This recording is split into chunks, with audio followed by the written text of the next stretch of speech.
สวัสดีค่ะกลับมาพบกับจุ๋มในช่องของรุ่งเรืองผลแบตเตอรี่โคราชอีกครั้งนะคะ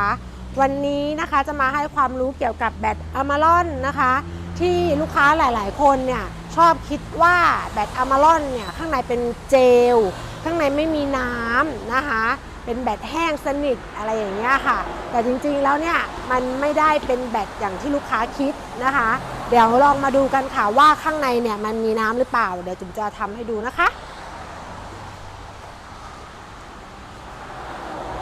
สังเกตดูนะคะว่าแบตอะมาลอนเนี่ยถ้าเราดูแบบเนี้ยมันจะมองไม่เห็นฝาไม่เห็นรูเติมน้ำแบตเตอรี่ใช่ไหมคะทีนี้ลูกค้าก็จะเรียกว่ามันเป็นแบตแห้งไม่ต้องเติมน้ำแล้วก็คิดว่าข้างในเนี่ยมันไม่มีน้ำแต่จริงๆแล้วนะคะถ้าเราลองใช้ไขควงค่ะแกะตรงนี้ออกดูนะคะแกะปุ๊บนี่จ้าเจอรูเลยเจอรูนะคะเดี๋ยวจุ๋มจะให้ดูข้างในว่าข้างในเนี่ยมันมีน้ำหรือเปล่านะคะส่องไฟฉายดูลูกค้าเห็นไหมคะมันมีน้ำนะคะแล้วก็มันมีแผ่นธาตุนะคะทุกรูเลยเข้ามาใกล้ๆอีกหน่อยค่ะเห็นไหมคะเนี่ยมันมีน้ำสะท้อนอยู่แล้วก็มีแผ่นธาตุเนี่ยค่ะมันไม่ได้เป็นเจลหรือว่ามันไม่มีน้ำอยู่ข้างในอย่างที่ลูกค้าเข้าใจนะคะจริงๆตัวนี้เนี่ยเป็นแบต MFนะคะก็คือ maintenance free ดูแลน้อยนะคะไม่ต้องเติมน้ำกลั่นเลยก็ได้แหละถ้ารถใช้น้อยนะคะทีนี้แบตอะมาลอนลูกค้าถามหากันเยอะมากถามว่ามันดีไหมก็ตอบได้เลยค่ะว่ามันดีแบตอะมาลอนเนี่ยนะคะจะเหมาะกับ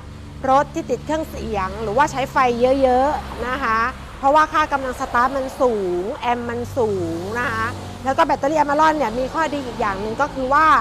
รับประกันถึง2 ปีสำหรับรุ่น High Life นะคะเพราะฉะนั้นเนี่ยถ้าใครอยากจะได้แบตที่ไว้ใส่กับรถติดเครื่องเสียงก็จุ๋มก็แนะนำเป็นตัวนี้เลยนะคะอะมาลอนรุ่งเรืองผลแบตเตอรี่โคราชของเราก็มีขายนะคะแบตอะมาลอนเข้ามาดูกันก่อนได้นะคะราคาไม่แพงค่ะสำหรับวันนี้นะคะก็จบการให้ความรู้ในเรื่องของแบตอะมาลอนที่ว่าข้างในเป็นแบตแห้งข้างในเป็นแบตเจลนะคะจริงๆแล้วไม่ใช่อย่างที่จุ๋มพิสูจน์ให้ดูไปแล้วนั่นเองนะคะก่อนจะจากกันไปนะคะฝากลูกค้าค่ะช่วยกด subscribe นะคะแล้วก็กดกระดิ่งนะคะเพื่อไม่ให้พลาดทุกความรู้นะคะที่จุ๋มจะลงให้แบบนี้เรื่อยๆนะคะสงสัยอะไรก็คอมเมนต์มาใต้นี้ได้เลยนะคะเพื่อมาถามว่าอยากจะรู้เรื่องอะไรเรื่องไหนนะคะและจุ๋มจะทำคลิปออกมาให้เรื่อยๆค่ะสำหรับวันนี้ขอบคุณมากค่ะบ๊ายบาย